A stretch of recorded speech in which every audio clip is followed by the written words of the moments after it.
तबलीगी जमात को 100 बार सलाम। कितने लोगों की जिंदगियां उन्होंने तब्दील कर दी। उनका तो टॉपिक ये नहीं है, ना करबला पे बयान करते हैं, ना उनको रबीउल अव्वल का पता है।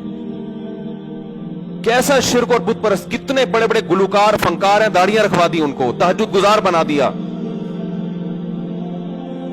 कितने गैर मुस्लिम है। तबलीग वाले तो रिकॉर्ड भी नहीं रखते। अगर ये रिकॉर्ड रखते ना रजिस्टर में, लाखों गैर मुस्लिम हैं जो तबलीग वालों को देख के मुसलमान हुए हैं। हालांकि कोई शोबाजी का शौक नहीं है तो कोई रिकॉर्ड भी नहीं रखा हुआ। कारगुजारी में ज्यादा इस तरह की बातें बयान करने की भी इजाजत नहीं। काम को फोकस करो।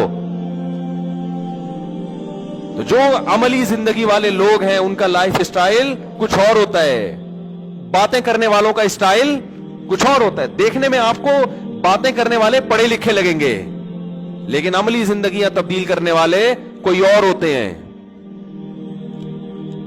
मैं तो जानता हूं कैसे कैसे लोगों की जिंदगियों को तब्दील किया है, क्या कैसे कैसे पत्थर दिलों को तबलीगी जमात में निकल के राम हुए वो चरसी जी।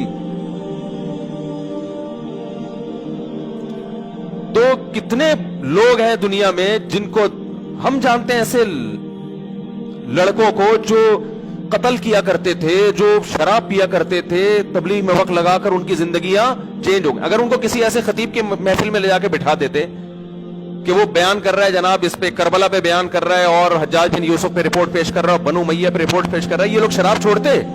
ये इसी में उलझ के रह जाते।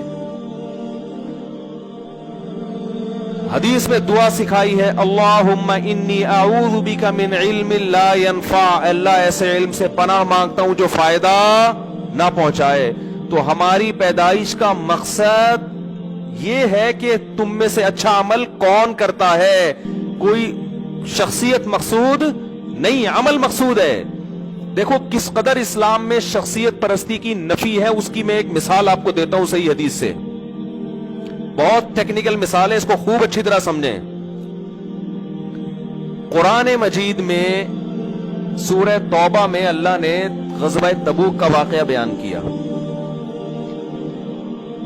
जिसमें कुछ 3 मुखलिस सहाबा पीछे रह गए थे। कोई उज़र नहीं था उनको, लेकिन वो जंग में शरीक बोलो ना नहीं हो सकता। बहुत से मुनाफिकीन भी पीछे रह गए। जब नबी सल्लल्लाहु अलैहि वसल्लम ग़ज़वा तबूक से वापस आए तो मुनाफिकीन ने नबी सल्लल्लाहु अलैहि वसल्लम को खुश करने के लिए झूठ बोल दिया, ताकि नबी आप पे नाराज ना हो, नबी को तकलीफ ना हो। अगर वो ये कहते ना हमें कोई उज़र नहीं था फिर भी हम पीछे रह गए, तो उन्हें पता था नबी को इससे क्या होगी, तकलीफ होगी। तो कुरान ने कहा, यहलिफून लकुम लितरज़ौ अन्हुम, कि ये आपके सामने कस्में उठाते हैं ताकि आप इनसे राजी हो जाएं, आप इनसे खुश हो जाएं। फ़इन तरज़ौ अन्हुम फ़इन्नल्लाह ला यरज़ा अनिल क़ौमिल फ़ासिक़ीन। अगर आप खुश हो भी गए तो अल्लाह ऐसे फासिकों से खुश नहीं होगा। अब पॉइंट की बात समझने की है। वो नबी को खुश कर रहे हैं, लेकिन अल्लाह कह रहा है मैं फिर भी खुश नहीं हूंगा। क्यों? यहां नबी को खुश करने का मकसद अल्लाह को खुश करना नहीं था, ज़ाते नबी मकसूद थी जिसमें अल्लाह नहीं था। तो इसमें बता दिया गया कि नबी को खुश करना भी जब सवाब है, जब उस खुश करने का मकसद किसको खुश करना हो, अल्लाह को खुश करना हो। तो इस्लाम में पहले कौन है? अल्लाह है। तो वो अल्लाह क्या कहता है, लियब्लुवकुम अय्युकुम अहसनु अमला। उसने तुम्हें पैदा किया है इसलिए नहीं कि तुम्हें हिस्ट्री में बहुत जबरदस्त महारत हासिल हो जाए, इसलिए नहीं कि तुम्हें एक एक बनु उमय्या का पता चल जाए कौन कितना खराब था और कौन कितना नेक था, और बनु अब्बास का पता चल जाए। इसलिए पैदा किया लियब्लुवकुम, वो तुम्हें आजमाना चाहता है, अय्युकुम अहसनु अमला, तुम में अच्छा अमल कौन करता है। आप कह सकते हैं भाई अच्छा अमल यही है जो हम कर रहे हैं, बहुत अच्छा अमल है कि हमने अवाम को उलझा दिया है इन मसाइल में, बहुत अच्छा अमल है। अवाम पहले गलत समझ रही थी, हमने सही समझा दिया अवाम। तो कुरान ने इसको भी कहा है कि अच्छा की डेफिनेशन वो है जिसको कौन अच्छा कहे, अल्लाह अच्छा कहता है जिसको। अल्लाह उसके रसूल ने जिस अमल को अच्छा कहा, अल्लाह उसके रसूल ने उस अमल को अच्छा कहा है जिसका हमारी प्रैक्टिकल लाइफ से ताल्लुक है। एक तो इस्लाम के बेसिक अकीदे हैं, तौहीद, रिसालत, फरिश्तों का वजूद, ये तो बेसिक हैं। جس کو ہم ایمان مفصل اور ایمان مجمل میں پڑھتے ہیں. اس کے علاوہ کوئی بیسک عقیدہ نہیں ہے اسلام میں. باقی وہ نظریہ جس کا عمل سے تعلق ہو اس کو فوکس کرنا پڑے گا. عمل کسے کہتے ہیں؟ قرآن نے الحم سے لے کے والناس تک اتنے آرڈر دیے ہیں کہ اگر آپ ان آرڈر ہی کو پورا کر لیں, میں کہتا ہوں اس سے اچھا انسان دنیا میں پھر وجود میں نہیں آ سکتا. آپ کے پاس ٹائم کہاں ہے ان کو پورا کرنے کے لیے؟ قرآن کہہ رہا ہے تعالوا اتل ما حرم ربکم علیکم. دیکھو مشرکین مکہ بھی نا اپنی چند مذہبی رسومات کو لے کے بیٹھ گئے تھے اور وہ یہ سمجھتے تھے کہ اس سے کون خوش ہوتا ہے؟ اللہ خوش ہوگا. قرآن نے جگہ جگہ نفی کی. کیا انداز ہے قرآن کا؟ قل اے نبی ان سے کہہ دیجئے تعالوا آؤ اتلو میں تمہیں پڑھ کے سناتا ہوں اللہ کا کلام.